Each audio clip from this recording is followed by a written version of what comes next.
I started training mobility. A few months ago, I was doing some stretches at the end of a Muay Thai class in Thailand, and I was the laughingstock of the whole class because of how stiff I was. Building muscle can make you less flexible, and it's a typical stereotype that a bodybuilder can't even scratch his ass. And it's considered normal in the bodybuilding world, but it's a weakness. I thought it was cool a few years ago to not be able to touch your hands behind your back, or maybe getting a minor strain trying to do it. But it's not cool. Such poor mobility just resembles a fat person. Looking jacked is cool and all, but you can combine that with the mobility and flexibility to throw head kicks and move around quickly without looking silly. Why wouldn't you want that? Mobility is just another aspect of physical fitness that you can't get competent in. It's my 5th year of training and my gains have started to slow down. It's been a long time since I had my newbie gains and I kinda missed the fast progress. With the mobility training, I will be able to experience the newbie gains again in the form of flexibility instead of muscle growth.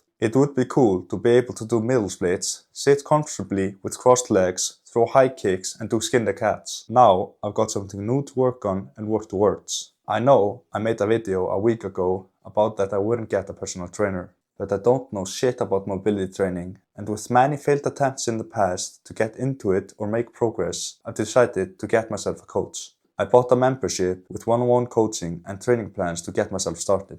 The guy helped Atlas Powershrug with his mobility goals, which is someone that I respect. I trust that Atlas chose someone who knows his shit, and I hope he can teach me the ways of mobility training. Besides just being flexible, I think mobility training can have its hypertrophic benefits. I've been dealing with pain in most joints of my body. I've tried every trick under the sun to fix my issues, besides being consistent with mobility training. I really hope that it will ease my pain so I can push harder and get more jacked. If you just look at Babacar, who is one of the most jacked bodybuilders of all time, he can do the middle splits, and also Ronnie Coleman. Joint fatigue and the management of it is an aspect of training that isn't much discussed or focused on, and I think that mobility training could have its potential benefits for alleviating joint pain. Like hypertrophy training, mobility training is a field that few are close to mastering, and many more are self-proclaimed experts that really don't know shit.